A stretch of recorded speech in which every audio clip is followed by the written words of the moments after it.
उसको आज के इस वीडियो में हम लोग कवर करेंगे। तो दोस्तों, अगर आप अभी तक प्रोज़ और पोएट्री सेक्शन के राइटर्स का नाम याद नहीं किए हैं तो उसको आप प्लेलिस्ट में उसके लिए ट्रिक वाला वीडियो बना हुआ है, तो आप वहां से उसको जा कर के देख सकते हैं। तो चलिए दोस्तों शुरू करते हैं। पहला क्वेश्चन जैसा कि देख पा रहे हैं, sweetest love I do not go has written by. Sweetest love I do not go has written by, तो ऑप्शन नंबर ए है कमला दास, बी है जॉन डॉन, सी है D.H. लॉरेंस और डी नंबर है वॉल्ट विटमैन। तो यहाँ पे right answer हो जाएगा ऑप्शन नंबर बी यानी कि जॉन डॉन। चलिए नेक्स्ट क्वेश्चन की ओर बढ़ते हैं। नेक्स्ट क्वेश्चन कर रहा है, John Donne was a dash poet. John Donne जो थे वो कहाँ के पोएट थे, कहाँ के कवि थे? तो यहाँ पे राइट आंसर हो जाएगा ऑप्शन नंबर ए यानी कि ब्रिटिश। कहने का मतलब वो इंग्लैंड या यूके के कवि थे। ब्रिटेन, इंग्लैंड, यूके, ये तीनों सेम ही चीज़ रहेगा अगर ऑप्शन में रहेगा तो। चलिए नेक्स्ट क्वेश्चन की ओर बढ़ते हैं। नेक्स्ट क्वेश्चन है, dash has been described as a metaphysical poet.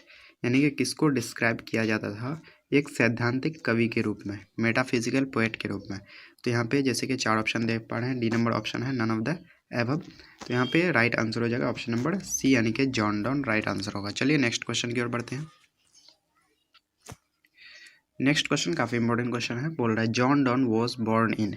John Donne was born in यानी कि जॉन डॉन कब पैदा हुए? John Donne was born in, तो यहाँ पे राइट आंसर हो जाएगा ऑप्शन नंबर सी यानी कि 1572 इसका राइट आंसर होगा। चलिए नेक्स्ट क्वेश्चन की ओर बढ़ते हैं।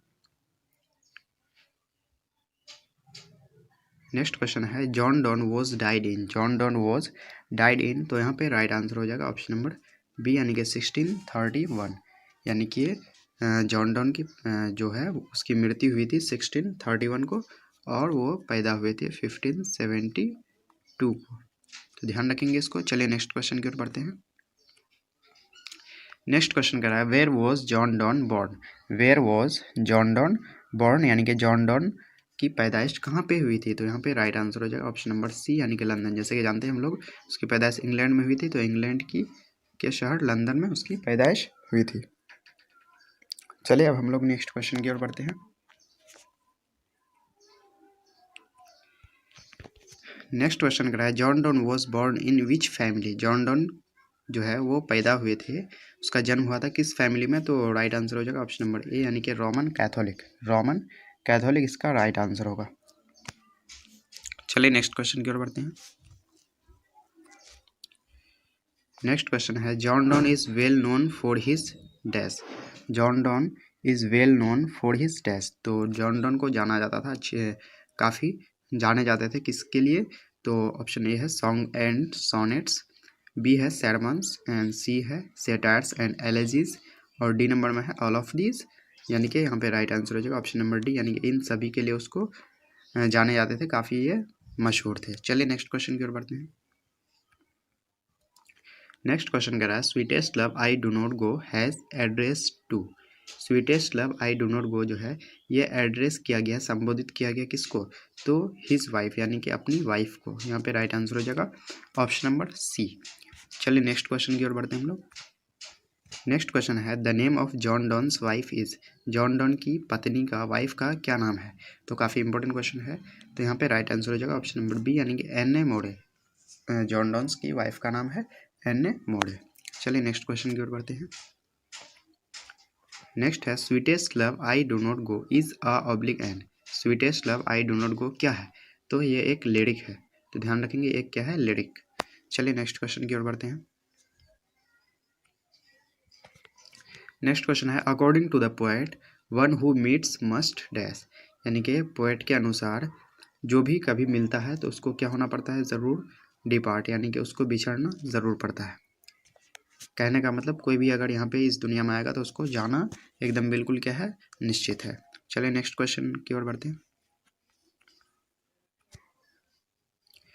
नेक्स्ट बोल रहा है, John Donne feels that a oblique an is very hopeless. तो जॉन डॉन ये फील करते थे जो क्या काफ़ी होपलेस है, यानी कि निराशाजनक है। तो यहाँ पे जो जैसे कि ऑप्शन देख पा रहे हैं, ए नंबर में है मैन, बी नंबर में है वीमेन और सी नंबर में है एनिमल एंड डी नंबर में है पीपल। तो यहाँ पे कौन सा राइट आंसर हो जाएगा? तो यहाँ पे राइट आंसर हो जाएगा ऑप्शन नंबर ए, यानी कि मैन इज़ वेरी होपलेस, यानी मनुष्य क्या है, काफ़ी होपलेस है। चलिए नेक्स्ट क्वेश्चन की ओर बढ़ते हैं। नेक्स्ट है, who was forced to leave Oxford University without a degree?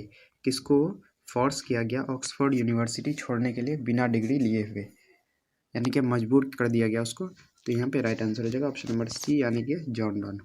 चले नेक्स्ट क्वेश्चन की ओर बढ़ते हैं। नेक्स्ट है, John Donne was going to dash leaving his wife behind, यानी जॉन डॉन कहाँ जा रहे थे अपनी पत्नी को पीछे छोड़ के, यानी अपने पत्नी को छोड़ के वो कहाँ जा रहे थे जॉन डॉन? तो यहाँ पे राइट आंसर हो जाएगा ऑप्शन नंबर सी, यानी कि फ्रांस जा रहे थे। कहाँ पे जा रहे थे? फ्रांस। चलिए नेक्स्ट क्वेश्चन की ओर बढ़ते हैं।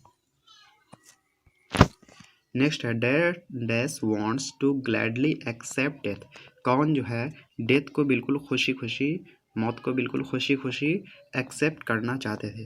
तो ये हो जाएगा right answer option number C, यानी कि जॉन डॉन। चलिए नेक्स्ट क्वेश्चन की ओर बढ़ते हैं। नेक्स्ट है, John Donne thinks that is certain that dash is certain. John Donne सोचते थे जो क्या एकदम बिल्कुल निश्चिंत है? तो यहाँ पे राइट आंसर हो जाएगा ऑप्शन नंबर डी, यानी कि death. John Donne thinks that death is certain, यानी कि मौत क्या है, निश्चित है। नेक्स्ट क्वेश्चन देख लेते हैं क्या कर रहा है। नेक्स्ट क्वेश्चन है, whose tears are like a rain, यानी कि किसके आंसू उसको बिल्कुल बारिश की तरह लगता था? तो हो जाएगा right answer option number C, यानी कि हिज वाइफ्स, उसकी पत्नी का आंसू जो है उसको बारिश की तरह लगता था। चलिए नेक्स्ट क्वेश्चन क्या कर रहा है देख लेते हैं।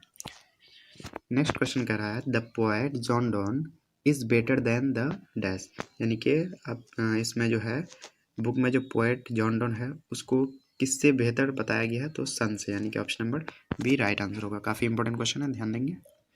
चलिए नेक्स्ट क्वेश्चन क्या कर रहा है देख लेते हैं।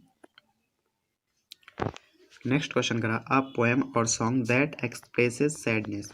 अ पोएम और सॉन्ग जिससे सैडनेस का पता चलता है, दुख का पता चलता है, दुख एक्सप्रेस होता है, तो उसको क्या कहा जाता है? तो उसको कहा जाता है एलेजी, यानी कि option number D right answer होगा, एलेजी। तो ध्यान रखेंगे, बहुत ही इंपॉर्टेंट क्वेश्चन है। चलिए नेक्स्ट क्वेश्चन की ओर बढ़ते हैं। नेक्स्ट है, a speech on a religious और moral subject. A speech on a religious और मॉरल सब्जेक्ट, एक ऐसा स्पीच जो धर्म से रिलेटेड हो, तो उसको क्या बोलेंगे? तो यहाँ पे राइट आंसर हो जाएगा ऑप्शन नंबर बी, यानी कि सेरेमन बोलेंगे उसको, सेरेमन। तो काफ़ी इंपॉर्टेंट क्वेश्चन है अभी। अगला क्वेश्चन काफ़ी इंपॉर्टेंट क्वेश्चन है, कह रहा है, अ 14 लाइन्स पोएम इज कॉल्ड, यानी कि एक ऐसा पोएम जिसमें 14 लाइन्स हो तो उसको क्या बोलते हैं? तो उसको बोलते हैं सोनेट। काफ़ी इंपॉर्टेंट क्वेश्चन है, आप इसको ज़रूर ध्यान रखेंगे। 14 लाइन्स के पोएम को क्या कहा जाता है? सोनेट कहा जाता है। चलिए नेक्स्ट क्वेश्चन देख लेते हैं क्या कह रहा है। नेक्स्ट क्वेश्चन कह रहा है, वियरीनेस मीन्स, तो वन वर्ड सब्स्टिट्यूशन में ये यूज़ हो सकता है, वियरीनेस मीन्स, या फिर साइनोनेम्स में भी यूज़ हो सकता है। तो वियरीनेस मतलब होता है थकावट या थकान, तो यहाँ पे राइट आंसर हो जाएगा ऑप्शन नंबर बी, यानी कि टायर्डनेस। चलिए नेक्स्ट क्वेश्चन की ओर बढ़ते हैं।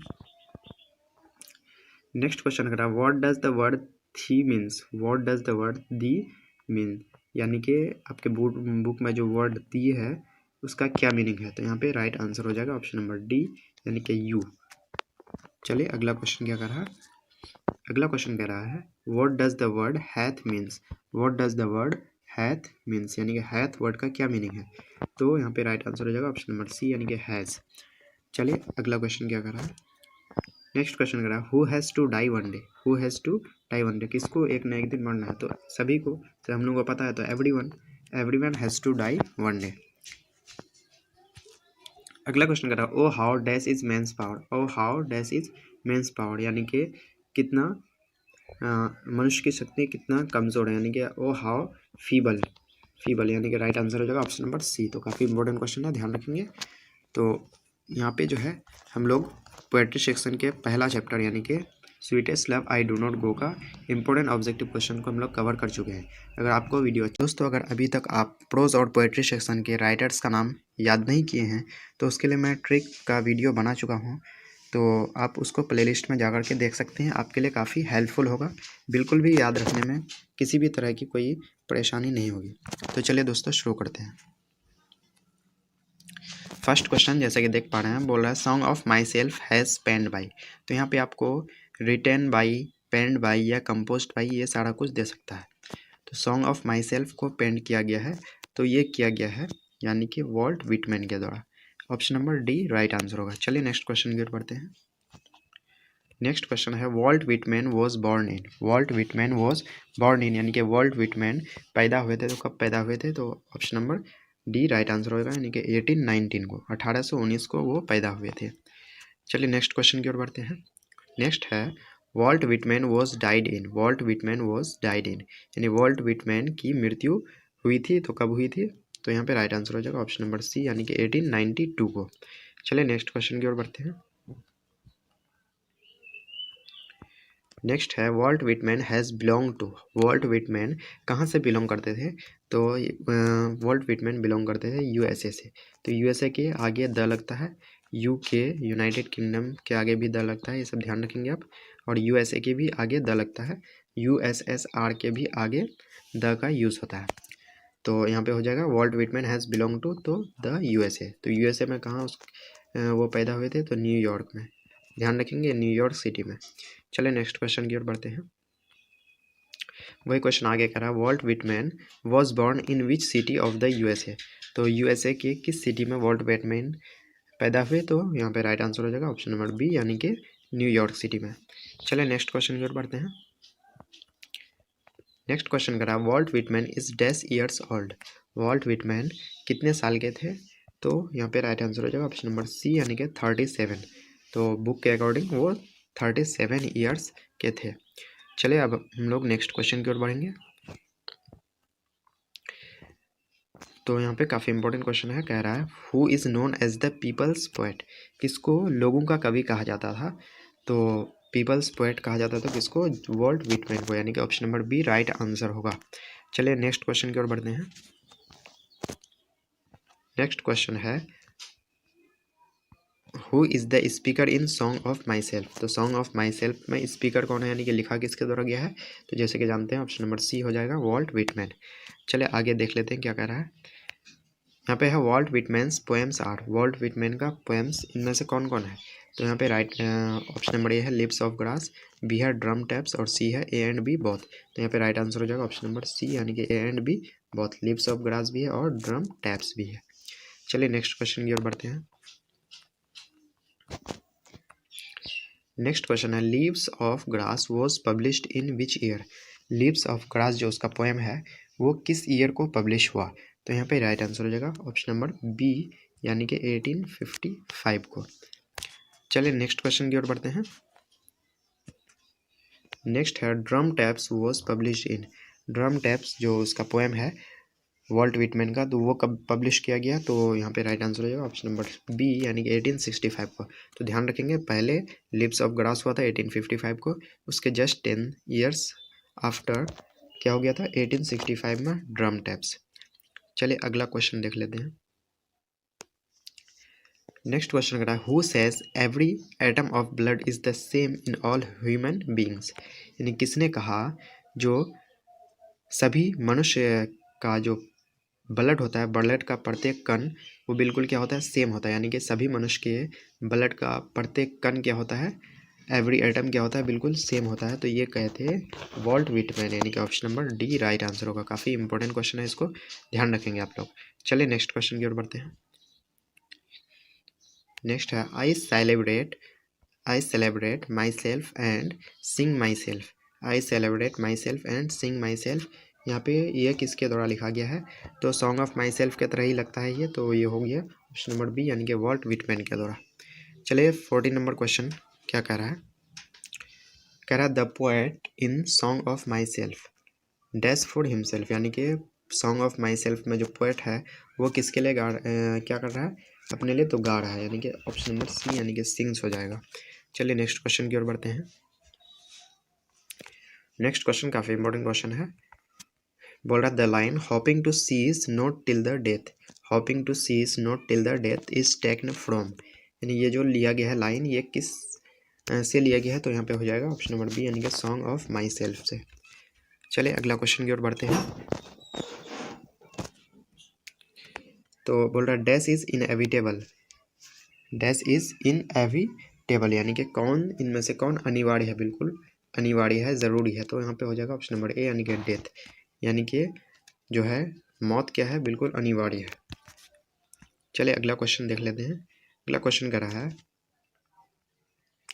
The dash of death are the whispering neighbours, यानी कि डेथ का क्या जो है वो एकदम बिल्कुल पड़ोसी की तरह है। तो द मैसेंजर्स ऑफ डेथ, यानी कि जो डेथ लेके आते हैं। शुरू करते हैं। फर्स्ट नंबर में है now the leaves are falling fast has composed by, now the leaves are falling fast has composed by, now the leaves are falling fast को कंपोज किया गया है, रचा गया है। तो किसके द्वारा रचा गया है? तो यहाँ पे राइट आंसर हो जाएगा ऑप्शन नंबर सी, यानी कि W.H. ऑर्डन के द्वारा, यानी ऑप्शन नंबर सी इसका राइट आंसर होगा, W.H. ऑर्डन। चलिए नेक्स्ट क्वेश्चन की ओर बढ़ते हैं।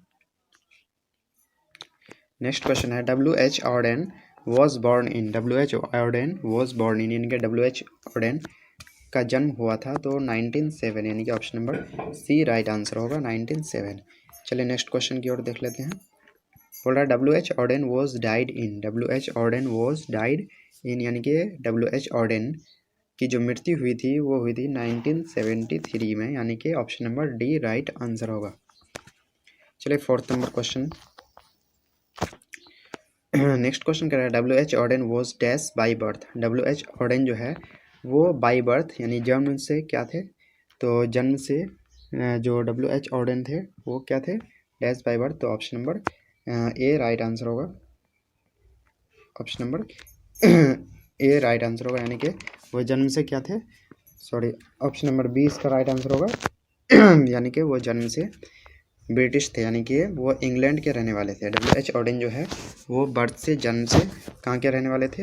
यानी कि इंग्लैंड के रहने वाले थे। Option number A right answer नहीं होगा, ऑप्शन नंबर ए, यानी कि वो वहाँ पे एमिग्रेट किए थे अमेरिका में। तो ये बात की बात है, तो ध्यान रखेंगे। W.H. ऑर्डन जो है वो बाई बर्थ थे ब्रिटिश, यानी कि ब्रिटेन के रहने वाले थे या इंग्लैंड UK के रहने वाले थे, इस तरह बोल सकते हैं उसको। चलिए नेक्स्ट क्वेश्चन की ओर बढ़ते हैं। नेक्स्ट क्वेश्चन है when did W.H. Auden emigrate to the USA, तो जैसे कि मैंने बताया वो थे इंग्लैंड के यानी कि ब्रिटेन के, और बाद में कहाँ चले गए? USA, यानी कि USA एमिग्रेट कर गए। तो when did W.H. Auden emigrate to the USA, तो USA जो है वो एमिग्रेट कब किए थे? तो W.H. ऑर्डन जो है 1939, यानी कि option number D right answer होगा। 1939 को वो इंग्लैंड छोड़ के USA में जाकर के बस गए थे, तो ध्यान रखेंगे। चलिए नेक्स्ट क्वेश्चन की ओर बढ़ते हैं। नेक्स्ट क्वेश्चन करा how many poems did W.H. Auden write, W.H. Auden ने कितने पोएम्स लिखे? तो यहाँ पे राइट आंसर हो जाएगा ऑप्शन नंबर सी, यानी कि 400 पोएम्स उन्होंने लिखे। कितने लिखे? 400। नेक्स्ट क्वेश्चन कह रहा है W.H. Auden won dash prize, W.H. Auden जो है उसको कौन सा प्राइज़ दिया गया था? तो option number B right answer होगा, पुलिट्जर। तो ये जर्नलिस्ट के फील्ड में दिया था पुलिट्जर अवार्ड, यानी कि पुलिट्जर प्राइज़ जो है W.H. ऑर्डन वो जीते थे। चलिए नेक्स्ट क्वेश्चन की ओर बढ़ते हैं। नेक्स्ट है W.H. Auden won the Pulitzer prize in which year, तो जैसे कि अभी हम लोगों ने देखा W.H. ऑर्डन कौन सा प्राइज़ उसको मिला था, पुलिट्जर प्राइज़, तो किस ईयर मिला था? तो 1948 में मिला था, यानी कि ऑप्शन नंबर डी इसका राइट आंसर होगा 1948। चलिए नेक्स्ट क्वेश्चन की ओर बढ़ते हैं। नेक्स्ट है for W.H. Auden poetry was a dash game, W.H. Auden के लिए पोएट्री क्या है, कैसा गेम था? तो एक सीरियस गेम था, यानी कि option number B right sorry C right answer होगा। चलिए नेक्स्ट क्वेश्चन की ओर बढ़ते हैं। नेक्स्ट क्वेश्चन, जैसे कि ये चैप्टर का नाम ही है द लिप्स आर फॉलिंग, तो यहाँ पे क्या हो जाएगा? फास्ट, यानी कि अब पत्ते जो है वो तेज़ी से गिर रहे हैं। नेक्स्ट क्वेश्चन कह रहा है डैश फ्रीजेस, कौन जमा देता है या जाम कर देता है, रोक देता है एक्टिव हैंड्स, यानी कि चलते फिरते हाथों को कौन रोक देता है? तो जैसे हम लोग जानते हैं death, option number C right answer होगा। चलिए नेक्स्ट क्वेश्चन की ओर बढ़ते हैं। नेक्स्ट है who are scolded for food, किसको डांटा जाता था फूड के लिए? तो यहाँ पे हो जाएगा ऑप्शन नंबर ए, यानी कि ट्रोल्स। तो ट्रोल्स एक प्रजाति था, तो उसको जो है USA का, तो उसको डांटा जाता था फूड के लिए। नेक्स्ट है the dash has become dumb to see the leafless trees, कौन जो है डम हो गया था लीफलेस ट्रीज को देखने में? तो यहाँ पे हो जाएगा ऑप्शन नंबर सी बुक के अकॉर्डिंग नाइटिंगेल, बुलबुल, ये इसका राइट आंसर होगा।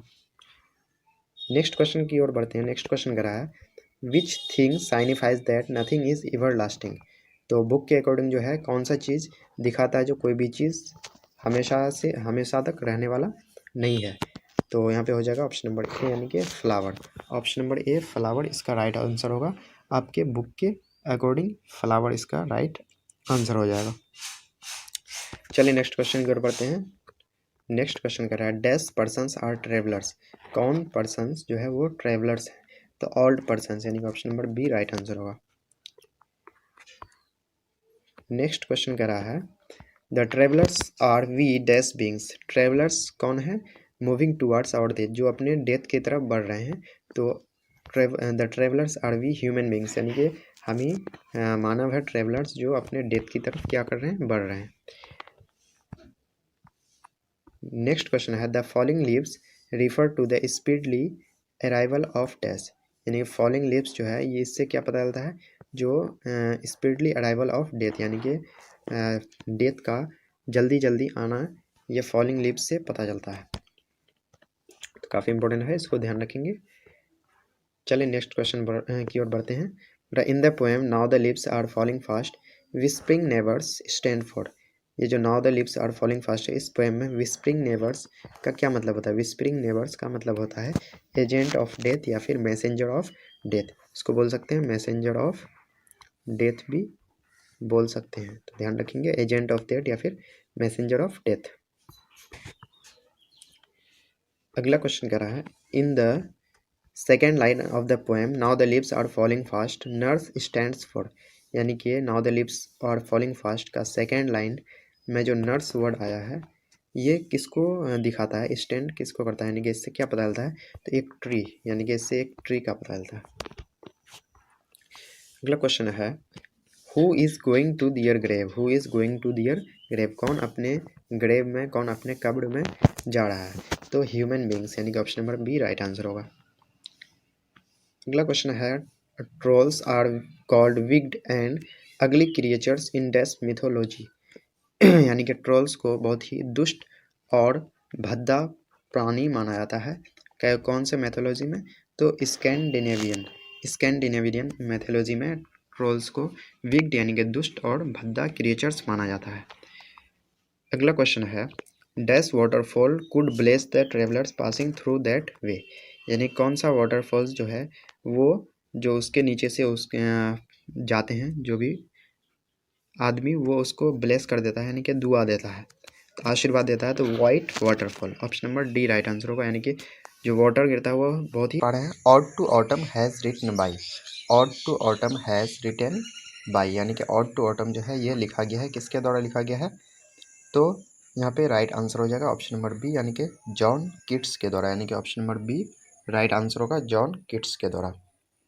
चलिए नेक्स्ट क्वेश्चन की ओर बढ़ते हैं। नेक्स्ट क्वेश्चन कर रहा है John kits was born in. John Keats was born in यानी कि जॉन किट्स जो है उसका जन्म जो है वो कब हुआ।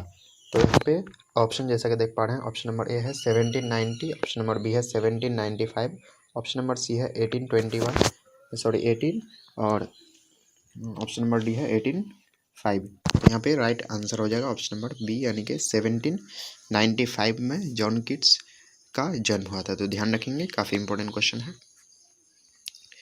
नेक्स्ट क्वेश्चन है John kits was died in which year. John Keats was died in which year यानी कि जॉन किट्स जो है उसकी मृत्यु किस वर्ष हुई थी। तो यहाँ पे राइट आंसर हो जाएगा ऑप्शन नंबर बी यानी कि 1821।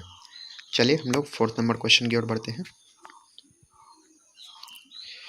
फोर्थ नंबर क्वेश्चन है John Keats died at the age of dash years. तो जैसे कि हम लोग जानते हैं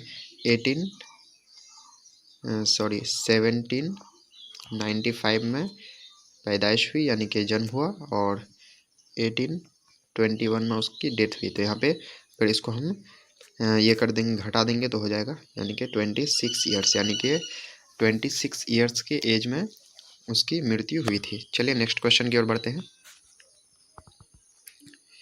नेक्स्ट है John Keats belong to. John Keats जो है वो बिलोंग करते थे, तो कहाँ से बिलोंग करते थे। जैसे ऑप्शन नंबर ए है ब्रिटेन, ऑप्शन नंबर बी है आयरलैंड, ऑप्शन नंबर सी है जर्मनी, ऑप्शन नंबर डी है आइसलैंड। तो यहाँ पे राइट आंसर हो जाएगा ऑप्शन नंबर ए यानी कि ब्रिटेन से बिलोंग करते थे जॉन किट्स। चलिए नेक्स्ट क्वेश्चन की ओर बढ़ते हैं।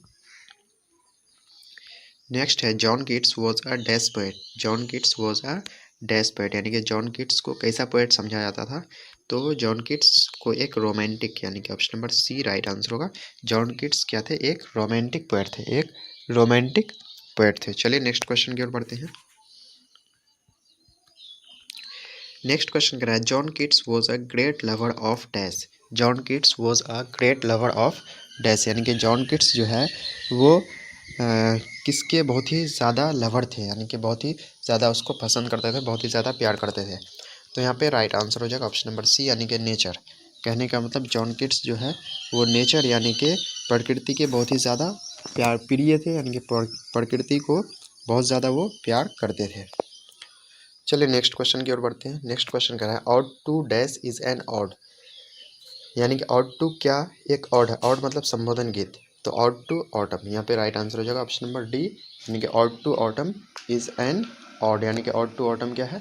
एक ऑड है। ऑड कहते हैं संबोधन गीत या फिर उसको कविता भी बोल सकते हैं। चलिए हम लोग 9th क्वेश्चन की ओर बढ़ते हैं।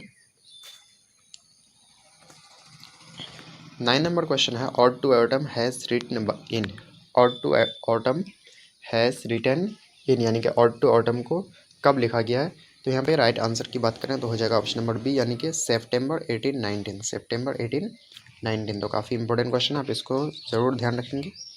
चलिए हम लोग नेक्स्ट क्वेश्चन की ओर बढ़ते हैं।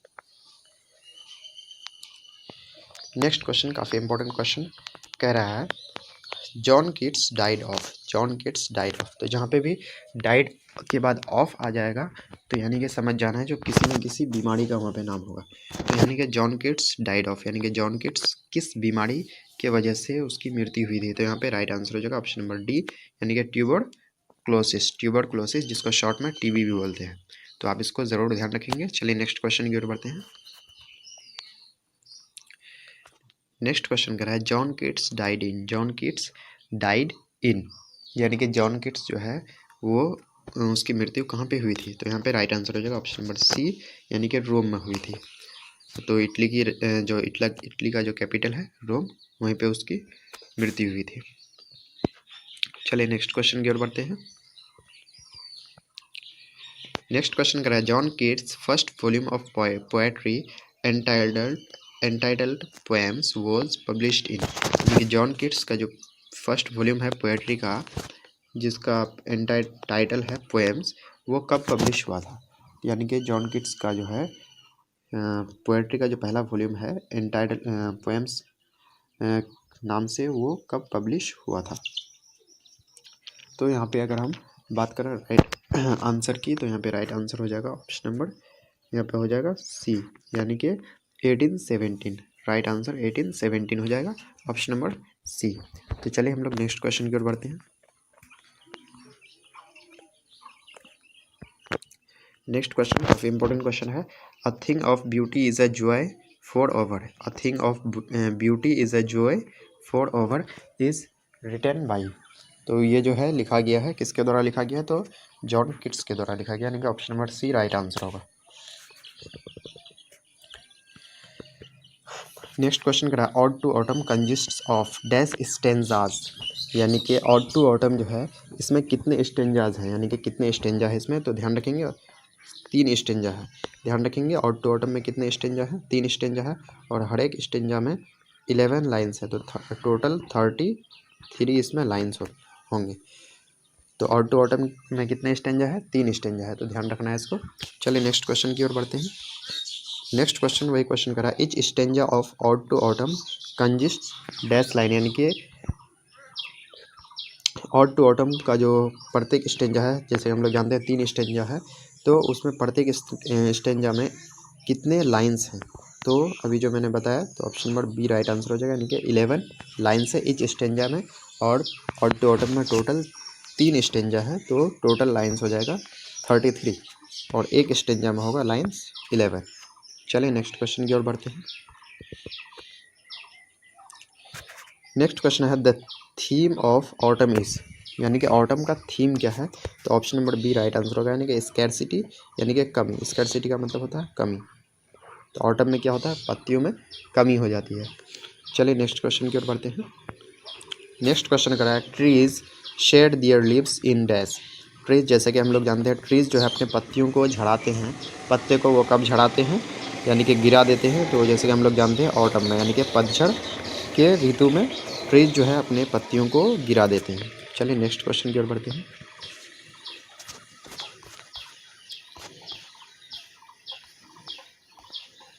नेक्स्ट क्वेश्चन है autumn starts with the departure of dash season, यानी कि ऑटम स्टार्ट होता है किसके ख़त्म होने के बाद, यानी कि ऑटम स्टार्ट होता है तो किसके ख़त्म होने के बाद, तो समर, यानी कि option number B right answer होगा। यानी कि समर जैसे जैसे ख़त्म होता है वैसे वैसे ऑटम शुरू हो जाता है। चलिए हम लोग नेक्स्ट क्वेश्चन की ओर बढ़ते हैं।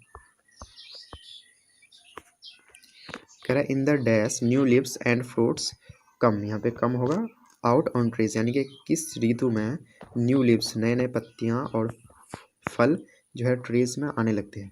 तो जैसे कि हम लोग जानते हैं नए नए पत्तियाँ आते हैं कब, स्प्रिंग में, यानी कि option number A right answer होगा।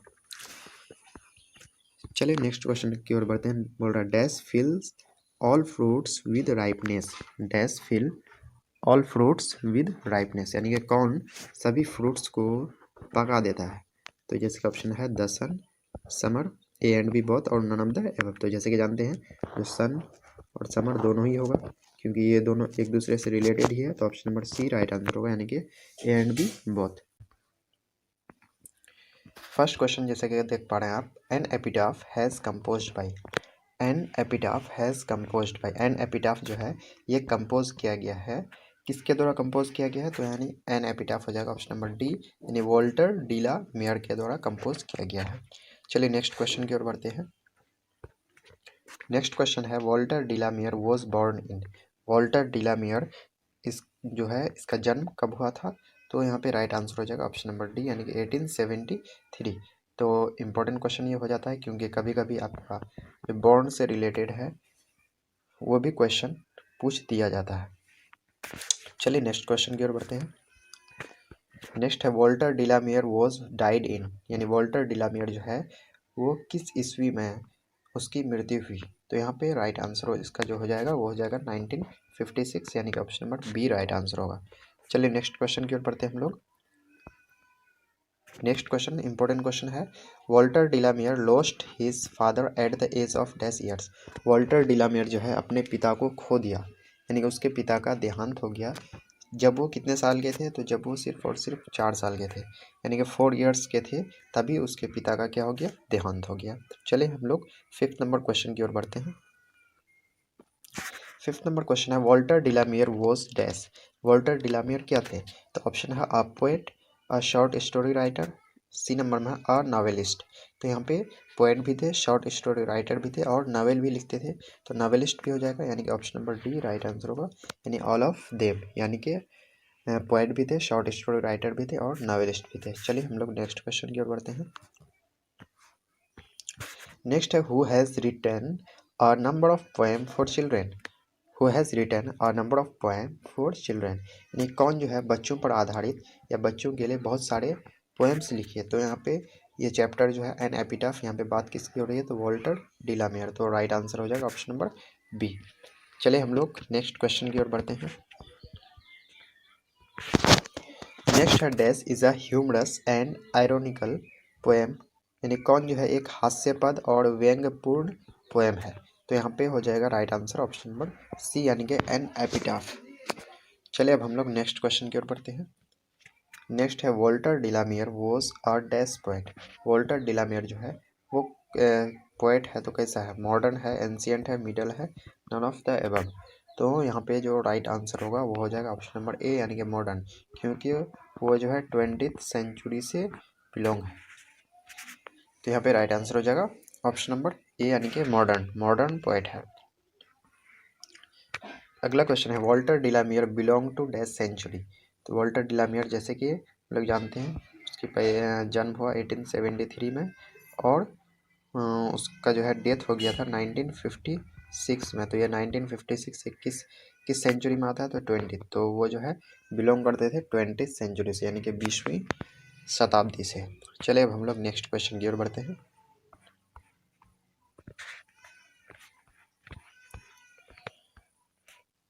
नेक्स्ट क्वेश्चन कह रहा है Walter de la Mare belongs to dash. Walter de la Mare जो है वो बिलोंग करते थे, तो कहाँ से बिलोंग करते थे? तो ऑप्शन नंबर ए है इंग्लैंड, ऑप्शन नंबर बी है ब्रिटेन और ऑप्शन नंबर सी है यूके यानी कि यूनाइटेड किंगडम। तो यहाँ पे ये तीनों लगभग में एक ही चीज़ है, तो यहाँ पे राइट आंसर हम लोग का हो जाएगा ऑप्शन नंबर डी यानी कि ऑल ऑफ द अबव। चलिए हम लोग नेक्स्ट क्वेश्चन की ओर बढ़ते हैं। नेक्स्ट है Walter de la Mare received the order of merit with Queen Elizabeth second in dash. यानी कि वॉल्टर डिलामियर जो है क्वीन एलिजाबेथ सेकेंड से ऑर्डर ऑफ मेरिट उसको मिला, कब मिला? तो यहाँ पे जो इसका राइट आंसर होगा ऑप्शन नंबर डी हो जाएगा, यानी कि 1953 में उसको क्वीन एलिजाबेथ सेकेंड से ऑर्डर ऑफ मेरिट दिया गया था। अगला क्वेश्चन कह रहा है here lies a most beautiful lady. यानी कि यहाँ पे जो है एक बहुत ही खूबसूरत लेडी रहती है। इज़ अ लाइन फ्रॉम, ये लाइन जो है वो किससे लिया गया है? तो यहाँ पे ये लाइन जो है ये एन एपिटाफ से लिया गया है, यानी कि ऑप्शन नंबर सी इसका राइट आंसर होगा। चलिए अब हम लोग अगला क्वेश्चन को देख लेते हैं। अगला क्वेश्चन है an epitaph deals with a beautiful dash. यानी एन एपिटाफ जो है इसमें वर्णन किया गया है एक बहुत ही खूबसूरत लेडी के बारे में, यानी कि option number A right answer होगा। चलिए अब हम लोग नेक्स्ट क्वेश्चन की ओर बढ़ते हैं। नेक्स्ट क्वेश्चन कर रहा है the word crumble means. The word crumble means, तो क्रम्बल का यहाँ मीनिंग होता है आपके बुक के अकॉर्डिंग यहाँ हो जाएगा ऑप्शन नंबर बी यानी कि डेथ। चलिए अब नेक्स्ट क्वेश्चन की ओर बढ़ते हैं। नेक्स्ट है in the poem an epitaph a work refers to. यानी कि एन एपिटाफ जो पोएम है इसमें अ वर्क इसका क्या मीनिंग है? तो इसका मीनिंग हो जाएगा option number A inscription on a tomb. यानी कि कब्र में जो है टॉम्ब में जो इंस्क्रिप्शन जो लिखाया जाता है शिलालेख, उसी को बोलते हैं, उसी को वर्क से यहाँ पे दिखाया गया है, यानी कि inscription on a tomb. Important question हो जाता है ये, इसको आप ज़रूर ध्यान रखेंगे। चलिए अब हम लोग नेक्स्ट क्वेश्चन की ओर देख लेते हैं। कह रहा है the poet thinks that dash is not ever lasting. यानी पोएट का कहना है जो कौन हमेशा के लिए नहीं होता है, तो ये हो जाएगा ऑप्शन नंबर ए यानी कि ब्यूटी, ये हमेशा के लिए नहीं रहता है। अगला क्वेश्चन कह रहा है the poet tells that after his death nobody will dash her, यानी कि हिज बिलव्ड। तो पोएट कहता है जो उसके जो है मृत्यु के बाद कोई भी उसको यानी कि उसके जाने मन को उसके बिलव्ड को क्या नहीं करेगा? तो उसको याद नहीं करेगा, यानी कि option number B right answer होगा रिमेंबर। चलिए अब हम लोग नेक्स्ट क्वेश्चन देख लेते हैं। नेक्स्ट है वेयर डज द लेडी लाई। वो लेडी कहाँ रहती है? तो वो लेडी क्योंकि उसका डेथ हो गया था तो वो कहाँ पे थी? कब्र में, यानी कि एपिटाफ में, जिसको हम लोग कब्र बोलते हैं। ठीक है, चलिए अब हम लोग नेक्स्ट क्वेश्चन की ओर बढ़ते हैं।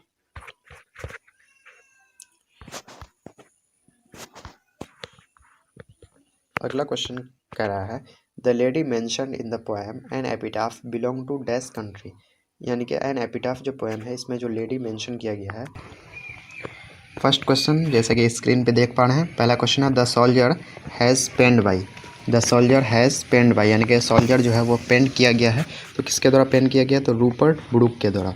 तो इसको आप बिल्कुल ट्रिक से याद कराया गया है, आप उसको जाकर के प्लेलिस्ट में देख सकते हैं। तो द सोल्जर किसके द्वारा लिखा गया है? तो रूपर्ट ब्रूक के द्वारा। चलिए नेक्स्ट क्वेश्चन की ओर बढ़ते हैं।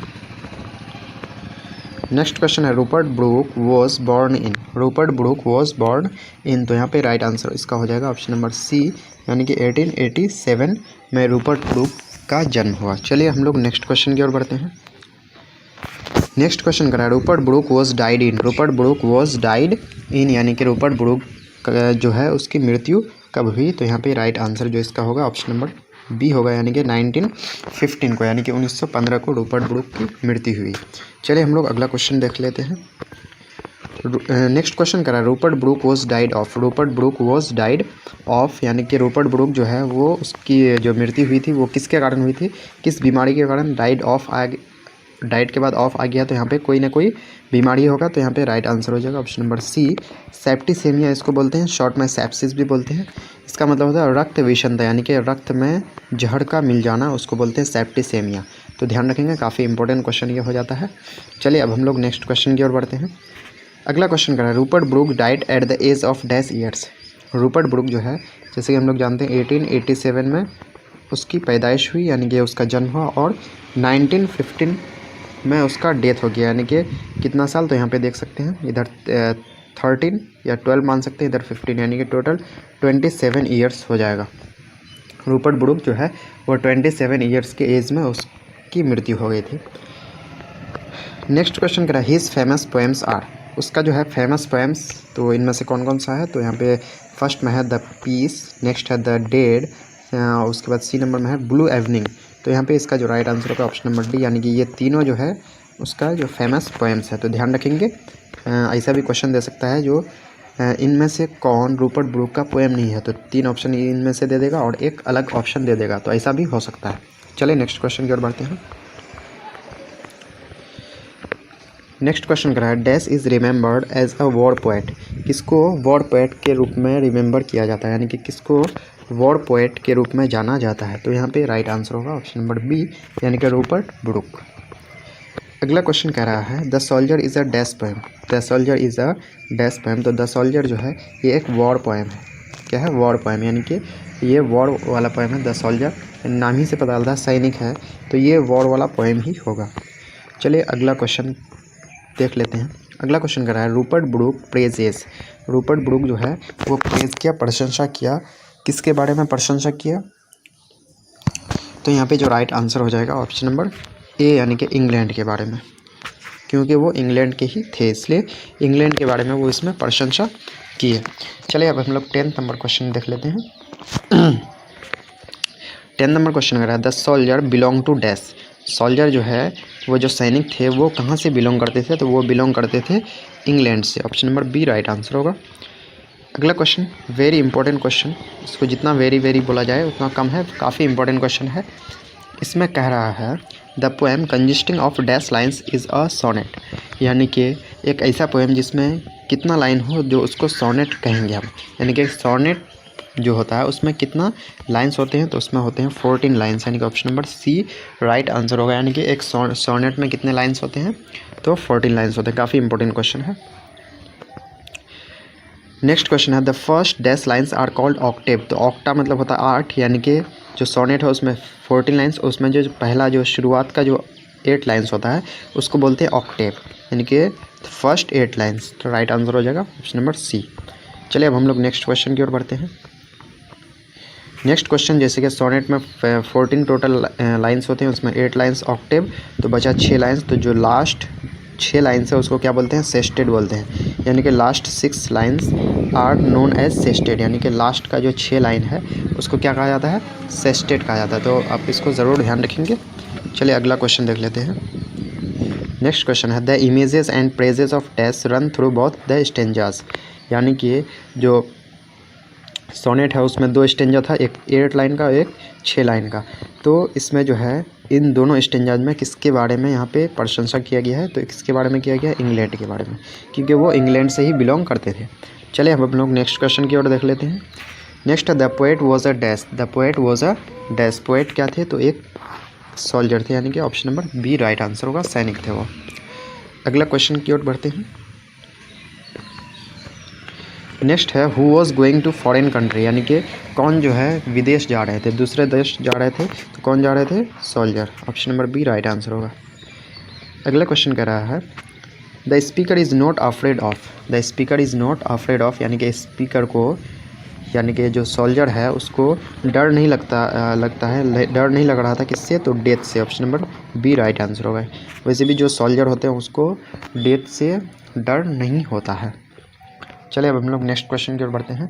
नेक्स्ट है who was the most handsome man of England, who was the most handsome man of England, यानी कि इंग्लैंड का कौन बहुत ही सबसे ज़्यादा खूबसूरत आदमी है, तो यहाँ पे राइट आंसर होगा ऑप्शन नंबर ए, यानी कि रूपर्ट ब्रूक।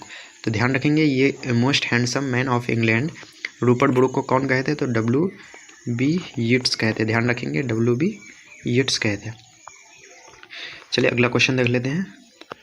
अगला क्वेश्चन करा who said the poet that you are the most handsome man of England, यानी किसने कहा पोएट को, यानी सैनिक को, जो आप जो हैं इंग्लैंड के मोस्ट हैंडसम मैन हैं, तो कौन कहे थे, अभी जैसे कि मैंने बताया option number B W.B. Yeats. चलिए अब हम लोग नेक्स्ट क्वेश्चन की ओर बढ़ते हैं। तो कह रहा है the poem dash is a sonnet. The poem dash is a sonnet, यानी कि कौन सा पोएम एक सोनेट है। तो कौन सा है जिस पोएम के बारे में अभी बात कर रहे हैं, कौन, द सोल्जर। एक क्या है, सोनेट है, यानी कि इसमें टोटल 14 लाइन्स है। चलिए अगला क्वेश्चन देख लेते हैं। अगला क्वेश्चन है the soldier is a dash poem. The soldier is a dash poem. तो द सोल्जर कैसा पोएम है, तो वॉर पोएम भी है और पैट्रियोटिक भी है, इसलिए option number C right answer हो जाएगा, यानी कि ए एंड बी बहुत इसका राइट आंसर हो जाएगा। यानी कि द सोल्जर जो है वो कैसा पोएम है, तो वॉर पोएम भी है और पैट्रियोटिक पोएम भी है। चलिए अब हम लोग नेक्स्ट क्वेश्चन की ओर बढ़ते हैं।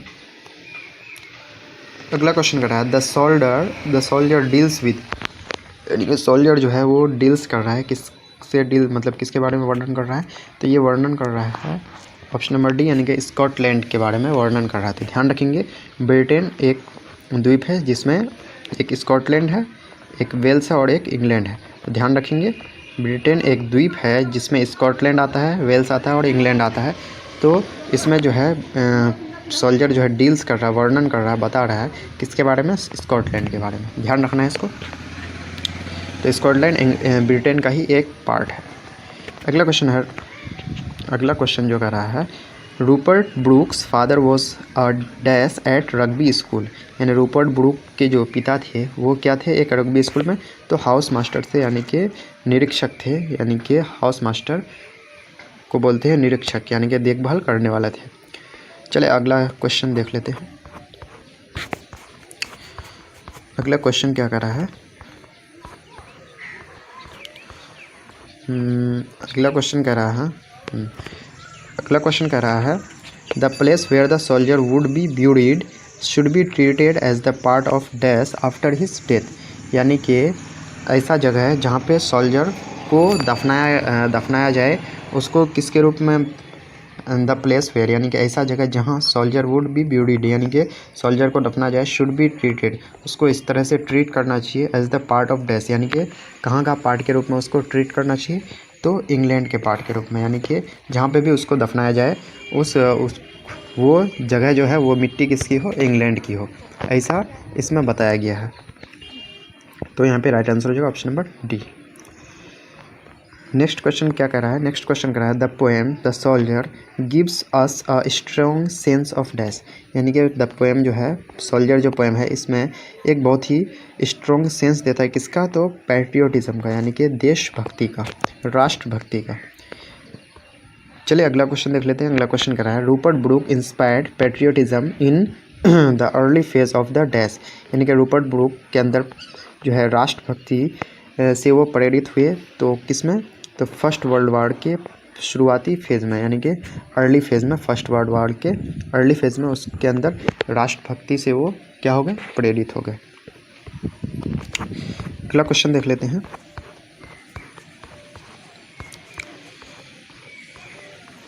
हाँ अगला क्वेश्चन कह रहा है the word concealed stands for, यानी कि वर्ड जो इस पोएम में वर्ड जो आया है सोनेट में, कंसील्ड, उसका क्या मतलब होता है, तो फर्स्ट क्वेश्चन जैसा कि आप देख पा रहे हैं, Macavity the mystery cat has composed by, Macavity the mystery cat, ये जो है कंपोज किया गया है, तो किसके द्वारा कंपोज किया गया है, तो ऑप्शन 4 ऑप्शन दिया हुआ है, तो यहाँ पे राइट आंसर होगा ऑप्शन नंबर बी, यानी कि टी.एस. इलियट के द्वारा कंपोज किया गया। तो बिल्कुल ट्रिक के द्वारा उस वीडियो में आपको बताया गया है जो किसके राइटर का नाम क्या है, बिल्कुल आसानी से आप याद कर सकते हैं उसको।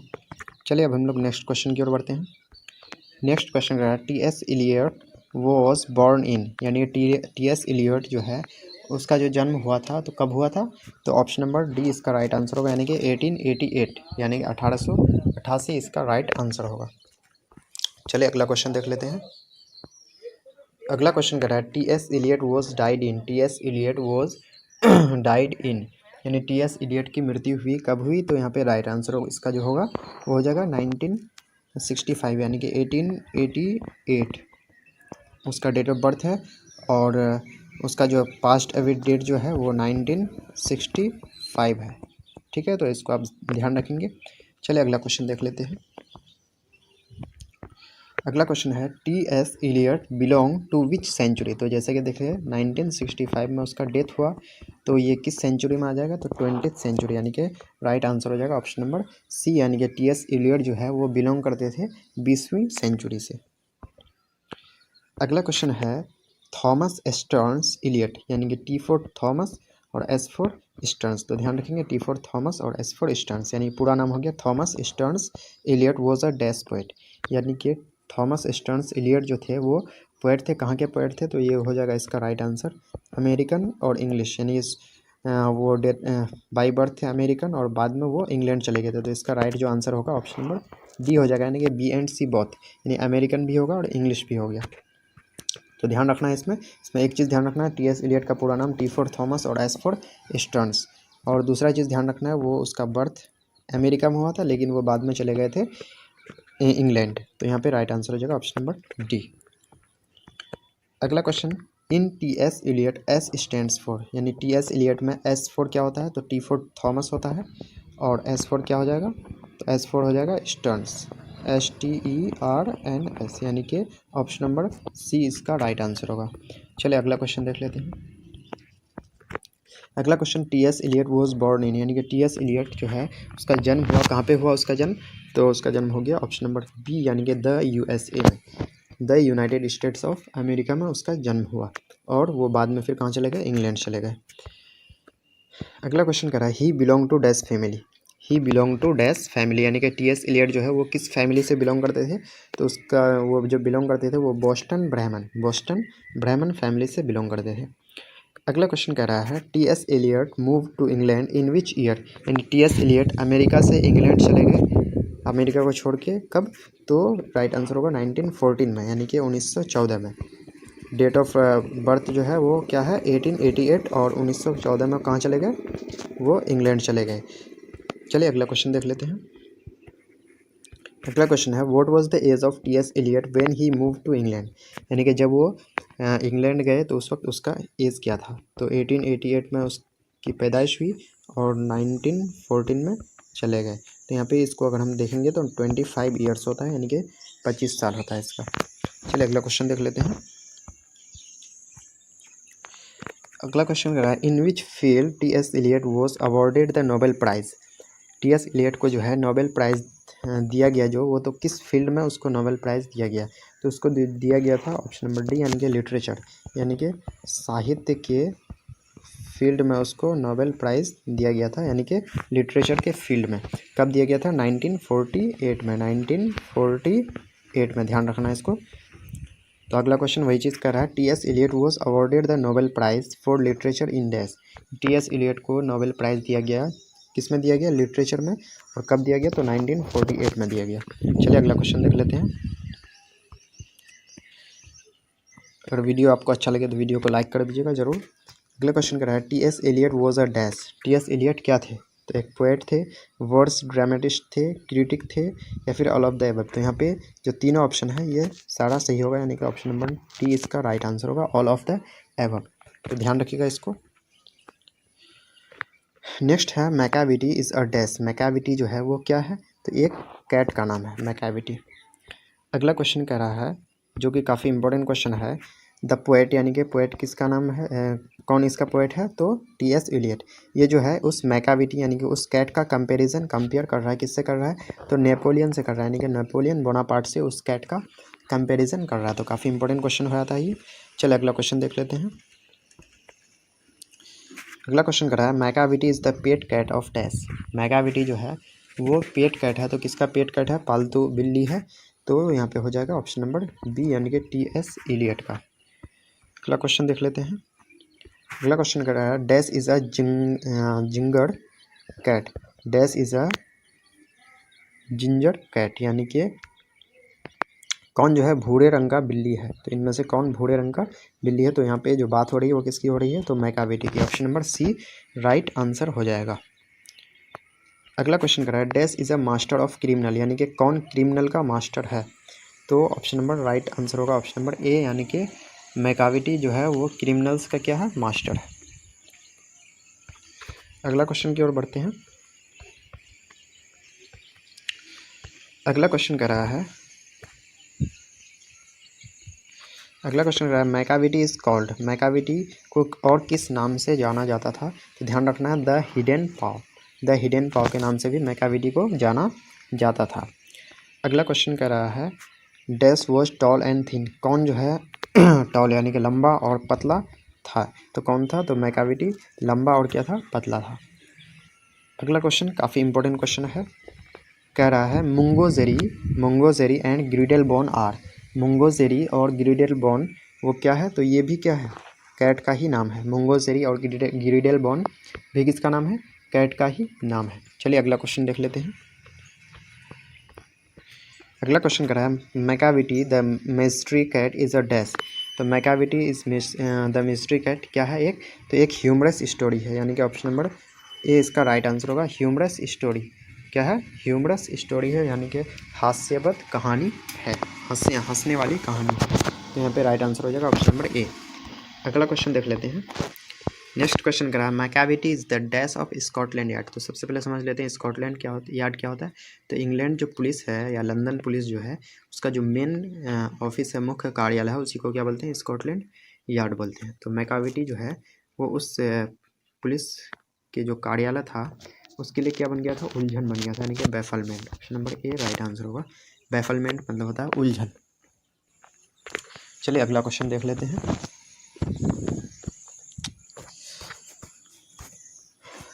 अगला क्वेश्चन क्या कह रहा है? अगला क्वेश्चन कह रहा है Macavity is full of dash, Macavity जो है वो उसके अंदर बिल्कुल भरा हुआ था। क्या भरा हुआ था? डिसीटफुलनेस, यानी कि छल कपट पूरा भरा हुआ था।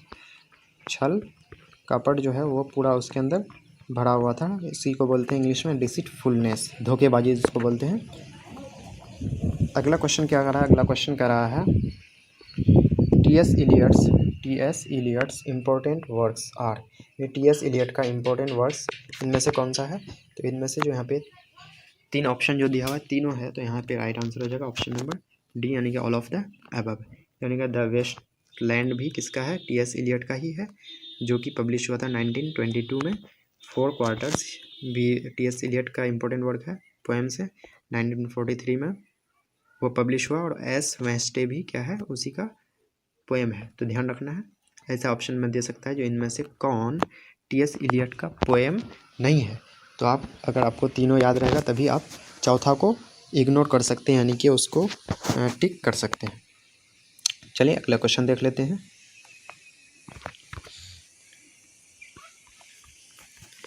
अगला क्वेश्चन जो है वो कह रहा है, अगला क्वेश्चन कह रहा है the mystery cat has taken from his collection called, यानी कि जो मैकाविटी द मिस्ट्री कैट है ये उसके किस कलेक्शन से लिया गया है? तो काफ़ी इंपॉर्टेंट क्वेश्चन हो जाता है ये पूछा भी जा चुका है। तो द मिस्ट्री कैट जो है ये लिया गया है, तो option number B old possum's book of practical cats, old possum books of practical cats, इस बुक से ये मैकाविटी द मिस्ट्री कैट कह रहा है। Fire hammed has written by, यानी फायर हैम्ड को लिखा गया है, तो किसके द्वारा लिखा गया है? तो ये राइट आंसर जो इसका होगा ऑप्शन नंबर सी, यानी कि केकी एन दारूवाला के द्वारा इसको लिखा गया है। तो बिल्कुल उस ट्रिक वाले वीडियो में बिल्कुल इसको ट्रिक के द्वारा बताया गया है। चलिए अगला क्वेश्चन देख लेते हैं। अगला क्वेश्चन है Keki N Daruwalla was born in, Keki N Daruwalla जो है उसका जो बॉर्न हुआ, उसका जो जन्म हुआ तो कब हुआ? तो option number C right answer होगा, यानी कि 1937 में हुआ था, 1937 में, ध्यान रखना है आपको। अगला क्वेश्चन देख लेते हैं where was Keki N Daruwalla born, Keki N Daruwalla जो है वो उसका जो जन्म हुआ वो कहाँ पे हुआ? तो इसका राइट आंसर हो जाएगा ऑप्शन नंबर सी, यानी कि लाहौर में। कब हुआ था? 1937, चूँकि उस वक्त जो है देश का जो है विभाजन नहीं हुआ था, तो जिस कारण से इसको इंडियन ही बोला जाएगा, यानी कि केकी एन दारूवाला जो है उसकी नेशनलिटी क्या है? तो इंडियन है वो। तो ध्यान रखना केकी एन दारूवाला जो है बॉर्न हुए थे कहाँ पे? लाहौर में। अगला क्वेश्चन कर रहा है Keki N Daruwalla is a oblique and dash poet, Keki N Daruwalla जो है वो पोएट है, तो कैसा पोएट है? तो इसको बोलेंगे हम लोग ऐसे, मतलब इंडियन पोएट ही है लेकिन वो इंग्लिश का पोएट है, जिसके कारण से इसको बोलेंगे इंडो एंग्लियन बोलेंगे, यानी कि option number B right answer होगा, इंडो एंग्लियन इसको बोला जाएगा। Option number B right answer होगा। यानी कि वो नेशनलिटी क्या है, इंडियन है, लेकिन वो इसका पोएट लिखते हैं, इंग्लिश पोएट लिखते हैं, जिस कारण से यहाँ पे राइट आंसर हो जाएगा ऑप्शन नंबर बी, यानी कि इंडो एंग्लियन इसका राइट आंसर होगा। अगला क्वेश्चन देख लेते हैं। अगला क्वेश्चन है what is the nationality of Keki and Daruwalla. यानी केकी एंड दारूवाला का जो नेशनलिटी है, राष्ट्रीयता क्या है, तो वो इंडियन है, क्योंकि लाहौर में जो है बर्थ हुआ था, लेकिन बॉर्न जो हुए थे लाहौर में, लेकिन 1937 में हुए थे, जब उस वक्त देश का विभाजन नहीं हुआ था, जिस कारण से वो जो है नेशनलिटी क्या हो जाएगा, इंडियन। अगला क्वेश्चन देख लेते हैं। अगला क्वेश्चन है who is a former Indian police service officer. यानी कि कौन जो है एक फॉर्मर आईपीएस ऑफिसर थे हैं। तो आईपीएस ऑफिसर यहाँ पे राइट आंसर होगा ऑप्शन नंबर बी, यानी कि केकी एंड दारूवाला। चलिए अगला क्वेश्चन देख लेते हैं। अगला क्वेश्चन क्या है Keki and Daruwalla was awarded by which of this awards. यानी केकी एंड दारूवाला को जो है इनमें से कौन से अवार्ड से उसको मतलब कौन सा अवार्ड उसको दिया गया था। तो यहाँ पे राइट आंसर होगा ऑप्शन नंबर सी, यानी कि ए एंड बी बोथ। कहने का मतलब उसको साहित्य अकादमी अवार्ड भी दिया गया था, अकादमी में के होगा यहाँ पे, और साथ ही साथ पद्मश्री भी उसको दिया गया था। यानी कि राइट आंसर होगा ऑप्शन नंबर सी, यानी कि ए एंड बी बोथ इसका राइट आंसर हो जाएगा। चलिए अगला क्वेश्चन देख लेते हैं। अगला क्वेश्चन कह रहा है ही was awarded the Sahitya Akademi award in which year. He was awarded the Sahitya Akademi award in which year, यानी कि किस ईयर में उनको साहित्य अकादमी अवार्ड दिया गया था। तो यहाँ पे जो इसका राइट आंसर होगा, तो यहाँ पे राइट आंसर इसका जो हो जाएगा 1984, यानी कि ऑप्शन नंबर सी इसका राइट आंसर होगा 1984। चलिए अगला क्वेश्चन देख लेते हैं।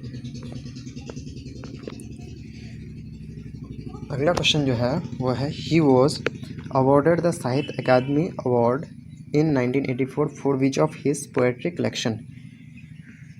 यानी कि केकी एंड दारूवाला को जो अवार्ड दिया गया था, साहित्य अकादमी अवार्ड कब किया गया था, 1984 में। तो उसके कौन से कलेक्शन के लिए, यानी कि कौन सा पोएट्री कलेक्शन के लिए।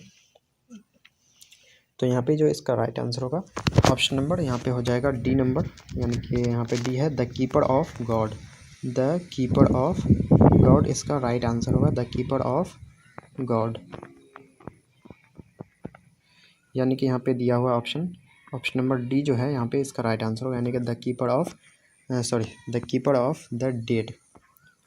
The keeper of the dead इसका राइट आंसर होगा, the keeper of the dead. तो ध्यान रखना है इसको, the keeper of the dead के लिए ही केकी एंड दारूवाला को क्या दिया गया था, यानी कि ही was awarded Sahitya Akademi award in 1984 for which of his poetry collection. यानी कि उनको किस पोएट्री कलेक्शन के लिए 1984 में साहित्य अकादमी अवार्ड दिया गया था। तो option number D right answer होगा, यानी कि the keeper of the dead इसका राइट आंसर होगा। ध्यान रखेंगे इसको, काफ़ी इंपॉर्टेंट क्वेश्चन हो जाता है ये। चलिए अगला क्वेश्चन देख लेते हैं। अगला क्वेश्चन कह रहा है Keki and Daruwalla belongs to dash religion. Keki and Daruwalla belongs to dash religion, यानी कि केकी एंड दारूवाला जो है वो किस रिलीजियन से, किस धर्म से बिलोंग करते थे। तो वो जो बिलोंग करते थे पारसी, उसी को इंग्लिश में बोलते हैं जोरास्ट्रियन। तो ऑप्शन नंबर सी इसका राइट आंसर होगा, यानी कि ए एंड बी बहुत पारसी जोरास्ट्रियन एक ही चीज़ है, यानी कि पारसी धर्म से वो बिलोंग करते थे, जिसको इंग्लिश में जोरास्ट्रियन बोलते हैं। चलिए अगला क्वेश्चन देख लेते हैं। अगला क्वेश्चन है it was the dash of the poet along with him passing by the cremation घाट।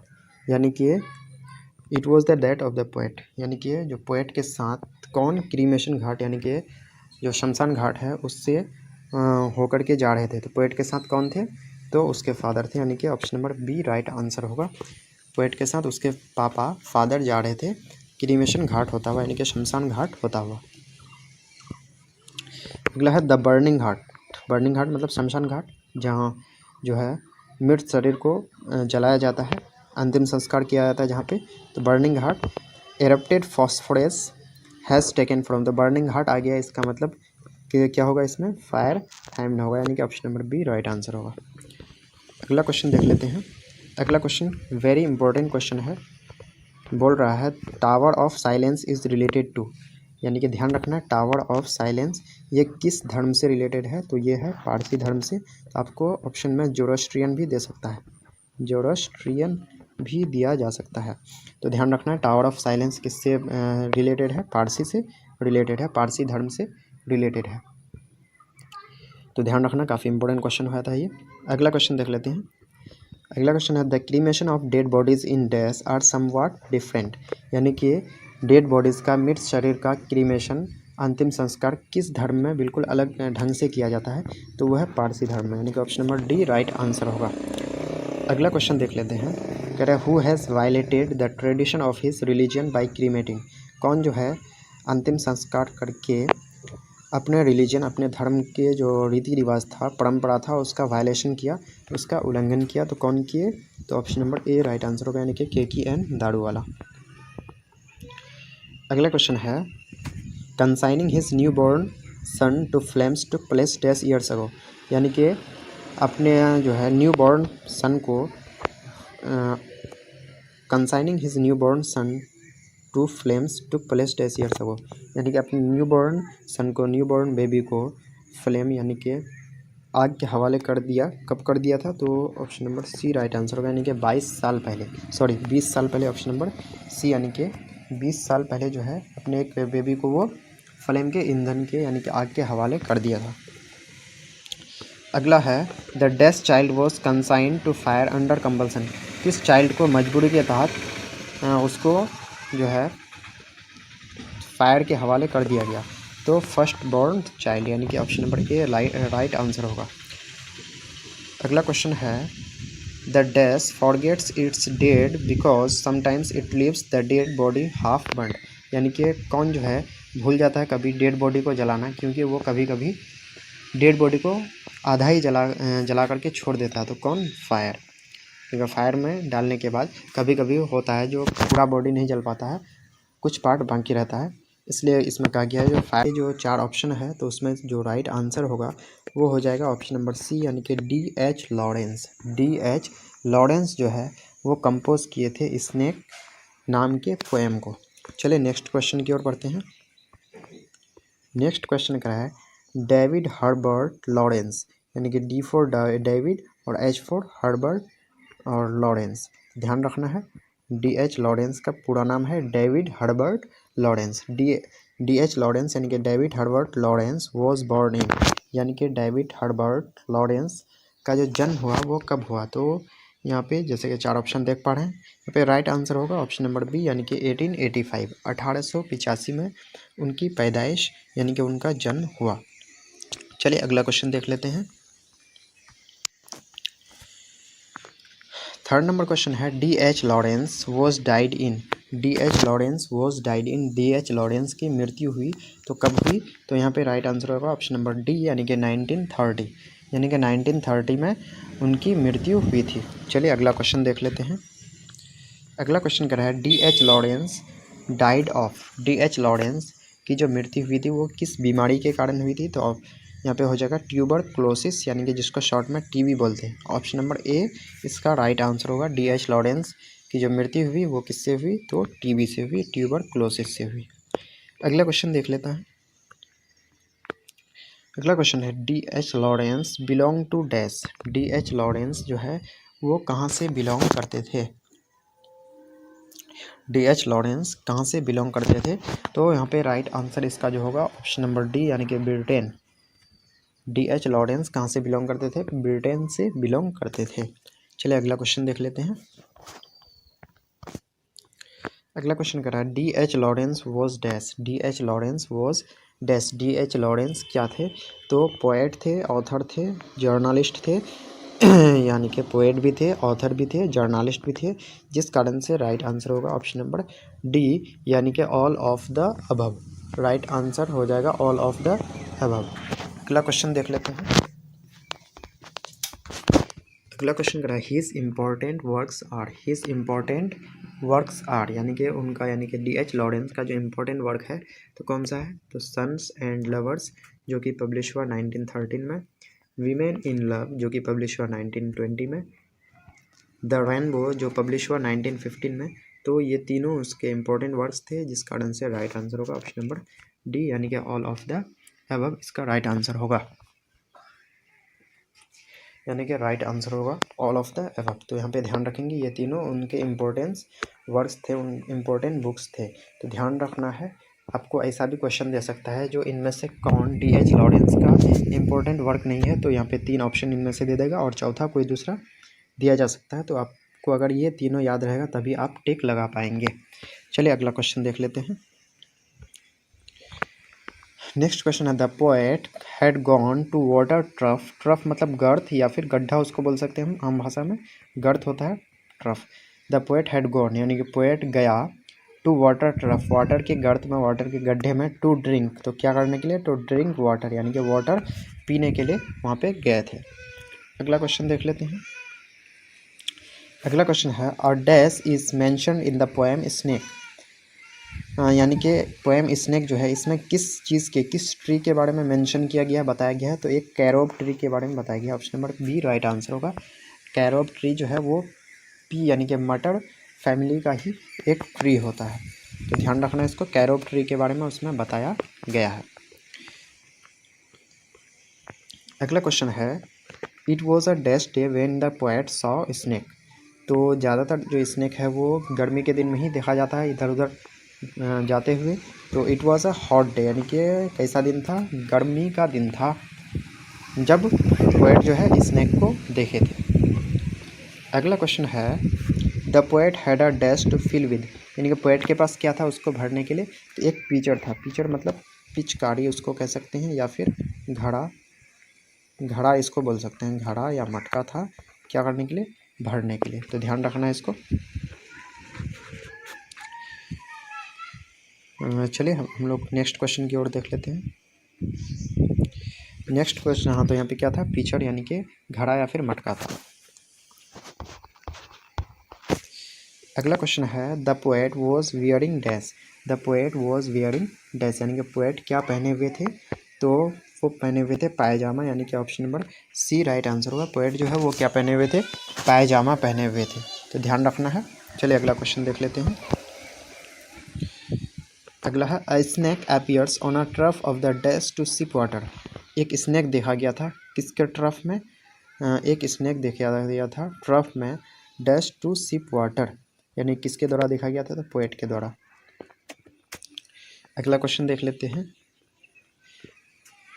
अगला क्वेश्चन कर रहा है he lifted his head from his drinking as cattle do is taken from the poem, यानी कि जो he lifted his head from his drinking as cattle do is taken from the poem, ये किस poem से दिया गया है, तो यहाँ पे लिया गया है स्नैक से, यानी कि option number B right answer होगा। चलिए अगला क्वेश्चन देख लेते हैं। नेक्स्ट क्वेश्चन करा द पोएट D.H. लॉरेंस यानी David Herbert Lawrence tells about a dash in the poem snake, यानी कि D.H. लॉरेंस जो है ये स्नेक पोएम में किसके बारे में बता रहा है, तो यहाँ पे एक ब्लैक कोबरा के बारे में बता रहा है, यानी कि option number B right answer होगा। ब्लैक कोबरा जो है इसके बारे में इसमें बताया गया है।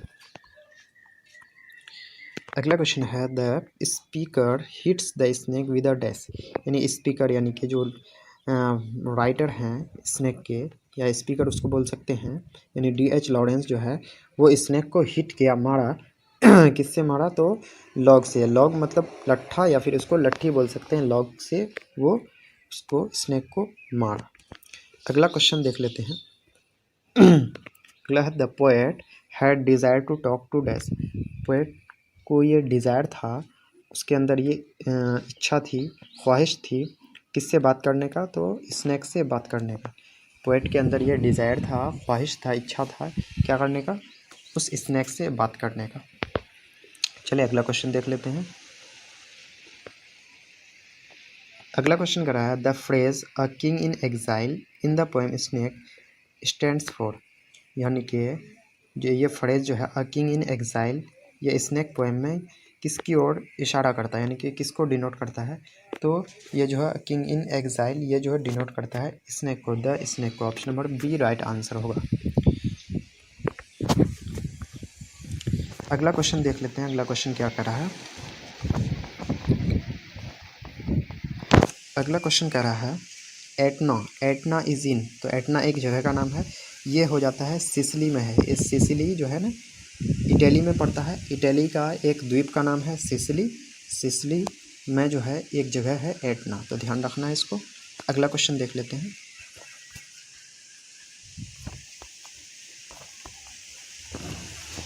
अगला क्वेश्चन क्या कह रहा है,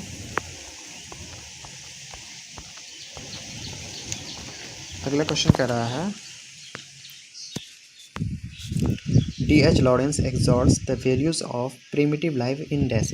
D.H. लॉरेंस जो है वो प्रीमिटिव लाइफ प्राथमिक जीवन के बारे में उसका वैल्यू यहाँ पे बता रहा है, किस में, तो स्नेक में। Option number B right answer होगा। बार बार इधर क्या हो जाता है। अगला क्वेश्चन देख लेते हैं। अगला क्वेश्चन कह रहा है D.H. Lawrence saw a snake coming out from a dash, यानी कि D.H. लॉरेंस जो है एक स्नेक को आते हुए देखा, कहाँ से, एक फ्रीज़र से। फ्रीज़र बोलते हैं दरार को, एक दरार से निकलते हुए या आते हुए देखा, किसको, स्नेक को। चलिए अगला क्वेश्चन देख लेते हैं। क्वेश्चन कर रहा है in dash it is believed that a black snake is seen anywhere must be killed, यानी कि किस में यह मानना है, जो कोई भी ब्लैक अगर स्नैक कहीं पे भी देखा जाए तो उसको ज़रूर मार देना चाहिए। तो ये जो है सिसिली, यानी कि ऑप्शन नंबर बी इसका राइट आंसर होगा। सिसिली में ये मान्यता है वहाँ का, जो कहीं पे भी अगर ब्लैक स्नैक को देखें तो उसको क्या कर देना चाहिए, मार देना चाहिए। यहाँ पे राइट आंसर हो जाएगा ऑप्शन नंबर बी इसका राइट आंसर होगा। अगला क्वेश्चन देख लेते हैं। अगला क्वेश्चन कह रहा है the poet compares the snake to a dash to a sea bird dash, यानी पोएट जो है उस स्नैक का कंपेयर किया एक सी बर्ड, कौन सा सी बर्ड से, तो एल्बेट्रोस। ध्यान रखना ऑप्शन नंबर ए इसका राइट आंसर होगा। काफ़ी इंपॉर्टेंट क्वेश्चन है ये। तो चलिए क्वेश्चन आपके स्क्रीन पे जैसा कि देख पा रहे हैं, my grand mother's house has composed by, my grand mother's house has composed by, यानी कि माई ग्रैंड मदर हाउस को कंपोज किया गया है, तो किसके द्वारा कंपोज किया गया है, तो जैसे कि ऑप्शन नंबर ए है मनोहर माल गांवकर, ऑप्शन नंबर बी है आर के नारायण, ऑप्शन नंबर सी है कमला दास और ऑप्शन नंबर डी है D.H. लॉरेंस।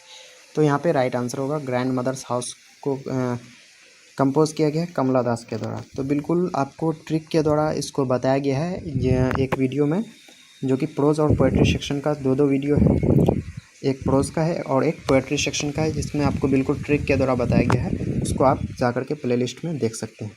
तो चलिए दोस्तों नेक्स्ट क्वेश्चन की ओर बढ़ते हैं। नेक्स्ट क्वेश्चन क्या है, Kamala Das was born in, Kamala Das was born in, यानी कि कमला दास का जो है जन्म हुई थी, कब हुई थी कमला दास का जन्म, तो राइट आंसर हो जाएगा ऑप्शन नंबर डी, यानी कि मार्च 31, यानी कि 31 मार्च 1934 को कमला दास का जन्म हुआ था, 31 मार्च 1934 को। चलिए नेक्स्ट क्वेश्चन की ओर बढ़ते हैं। नेक्स्ट क्वेश्चन है Kamala Das was died in, Kamala Das was died in, यानी कि कमला दास की जो है मृत्यु कब हुई, तो 31 मई को हुई थी, यानी कि 31 मई 2009, यानी कि 31 मई 2009 को कमला दास की मृत्यु हो गई थी। चलिए नेक्स्ट क्वेश्चन की ओर बढ़ते हैं। नेक्स्ट है she was died in which city of India, she was died यानी कि उसकी मृत्यु हुई थी इंडिया के किस सिटी में, तो इंडिया के पुणे सिटी में, यानी कि जो महाराष्ट्र में है पुणे, वहीं पे उसकी मृत्यु हुई थी, यानी कि कमला दास की। चलिए अगला क्वेश्चन देख लेते हैं। अगला क्वेश्चन है Kamala Das was a oblique and dash poet, तो कमला दास जो है वो एक इंडियन पोएट है, कमला दास जो है वो एक इंडियन पोएट थी, यानी कि इंडियन राइट आंसर होगा। चलिए अगला क्वेश्चन देख लेते हैं। अगला क्वेश्चन है Kamala Das was an Indian dash poet, तो Indian English poet Kamala Das, जैसे कि देख पा रहे हैं क्या है, कमला दास क्या है, इंडियन इंग्लिश पोएट है, यानी कि right answer option number B होगा। अगला क्वेश्चन है Kamala Das was belong to dash, Kamala Das was belong to dash, तो कमला दास जो है वो बिलोंग करती थी केरला से, यानी कि option number C right answer होगा। काफ़ी इंपॉर्टेंट क्वेश्चन है, केरला से बिलोंग करती थी कमला दास। अगला क्वेश्चन देख लेते हैं। अगला क्वेश्चन कर रहा है कमला दास वॉज डैश, तो कमला दास पोएट भी थी, नॉवेलिस्ट भी थी, शॉर्ट स्टोरी राइटर भी थी, तो आंसर हो जाएगा ऑप्शन नंबर डी, यानी कि all of the above, poet भी है, novelist and short story writer, right answer होगा ऑप्शन नंबर डी। चलिए अगला क्वेश्चन देख लेते हैं। अगला क्वेश्चन कर रहा है when did Kamala Das short listed for the Nobel prize in literature, तो ध्यान रखना कमला दास को शॉर्ट लिस्ट किया गया था नोबेल प्राइज़ के लिए। ध्यान रखना दिया नहीं गया था, सिर्फ उसको लिस्ट में नाम शॉर्ट लिस्ट किया गया था, यानी कि उसको लिस्ट में उसका नाम दिया गया था। हाँ, किस फील्ड में? लिटरेचर में। तो कब नोबेल प्राइज़ के लिए शॉर्ट लिस्ट किया गया था? तो यहाँ पे राइट आंसर होगा 1984, यानी कि ऑप्शन नंबर सी इसका राइट आंसर हो जाएगा। तो ध्यान रखना है, इसको काफ़ी इंपॉर्टेंट क्वेश्चन है। ध्यान रखना है नोबेल प्राइज़ कमला दास को दिया नहीं गया था, सिर्फ शॉर्ट लिस्ट किया गया था। जिस तरह से महात्मा गांधी को भी बहुत बार पीस के फील्ड में नोबेल प्राइज़ के लिए बहुत बार शॉर्ट लिस्ट किया गया था। चलिए अगला क्वेश्चन देख लेते हैं। अगला क्वेश्चन है Kamala Das was awarded Sahitya Akademi award इन। कमला दास को साहित्य अकादमी अवार्ड से कब नवाजा गया, यानी कि कब दिया गया? तो 1985 में। ध्यान रखना है 1985। 1984 में उनको शॉर्ट लिस्ट किया गया था नोबेल प्राइज़ के लिए, और उसके जस्ट एक साल बाद यानी कि 1985 में उसको नोबेल प्राइज़ दिया गया। तो ऑप्शन नंबर बी 1985 में उसको साहित्य अकादमी अवार्ड दिया गया। 1985 option number B right answer होगा। अगला क्वेश्चन देख लेते हैं। अगला क्वेश्चन कह रहा है my grand mother's house. My grand mother's house is a oblique N. तो माई ग्रैंड मदर हाउस क्या है? एक ऑटोबायोग्राफी है जो उसके द्वारा खुद लिखा गया है। तो क्या है? ऑटोबायोग्राफी। ध्यान रखना, काफ़ी इंपॉर्टेंट क्वेश्चन है। अगला क्वेश्चन देख लेते हैं। अगला क्वेश्चन क्या कर रहा है? अगला क्वेश्चन कर रहा है my grand mother's house was published in. My grand mother house जो है वो पब्लिश हुआ कब, हो गया कब किया गया था उसको पब्लिश?